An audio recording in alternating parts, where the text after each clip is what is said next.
নমস্কার বন্ধুরা, আজকে এই যে ভ্লগটা আমি শুরু করছি, এটা আমি ভূতনাথ টেম্পলের সামনে শুরু করছি।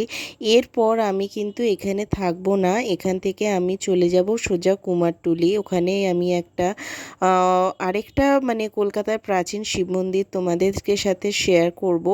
তো সেইটা দেখতে হলে আমার ভ্লগটা পুরোপুরি দেখতে হবে, স্কিপ করলে চলবে না। আর সেইটার লোকেশনটা তোমাদেরকে আমি বলে দিচ্ছি। তো আমি এখন যাব 16 নম্বর বনমালী সরকার স্ট্রিট, কুমারটুলি, কলকাতা 5। এখানে আছে বাবা বানেশ্বর। তো চলো বন্ধুরা, আমি এই ব্লগটা শুরু করি। আমার ব্লগটার সাথে থেকো, এই ব্লগটা একটু পার্ট পার্ট করে তোলা আছে। Hi everyone, good morning. আর আজকে আমি চলে এসেছি বাবা বানেশ্বর শিব মন্দির কুমারটুলিতে। এই যে হচ্ছে বাবা বানেশ্বর শিব মন্দির, এই দিকটা এবার তোমাদের দেখাচ্ছি।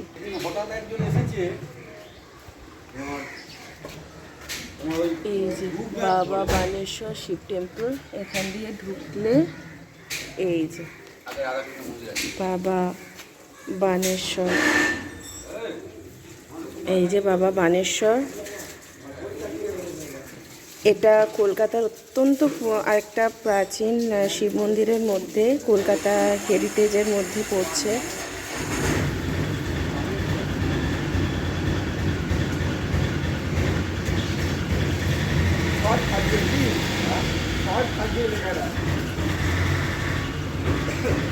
তো আমি যেই সময় এসেছিলাম সেই সময় এখানে কিন্তু পুজো দিতে আমি পারিনি, কেননা এখানে পুরোহিত কিছুতেই পুজো দিতে দিল না, কারণ বললো যে বাবা এখন বিশ্রাম নিচ্ছেন, তাই জন্য আর পুজো করতে পারিনি।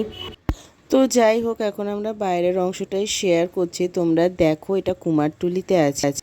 তো দেখো বন্ধুরা, এই শিব মন্দিরটা অত্যন্ত পুরনো, কলকাতার হেরিটেজের মধ্যে একটা পড়ছে এই মন্দিরটা। কিন্তু এই চারপাশে দেখো নোংরা ফেলে রাখছে, প্রস্রাবাগার রয়েছে, কি বলবো, এটা একদমই একটা বস্তির অঞ্চলের মধ্যে। এখানে বাইরের এই এই যে গলিটা দেখছো, ওই গলিটা দিয়ে ঢুকে গেলে ওখানে মূর্তি তৈরি হয় আর কি, দুর্গা ঠাকুর, কালী ঠাকুর এসব তৈরি হয়, এরকম একটা জায়গার মধ্যে আছে, কিন্তু ভীষণই অযত্নে পড়ে আছে।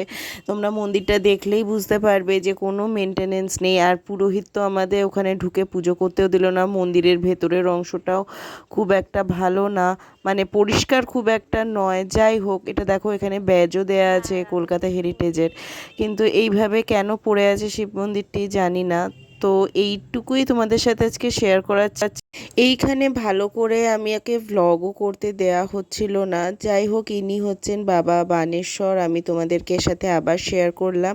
আমার এই ভ্লগটা যদি তোমাদের ভালো লাগে তাহলে অবশ্যই আমার চ্যানেলটাকে সাবস্ক্রাইব করে আমার পাশে থেকো। আর হ্যাঁ, এই শিব মন্দিরটাকে কেউ ভুলে যেও না, এটাও একটা হেরিটেজের মধ্যে পড়ে। তো তোমাদের সাথে শেয়ার করলাম। সবাই ভালো থেকো, সুস্থ থেকো, ধন্যবাদ।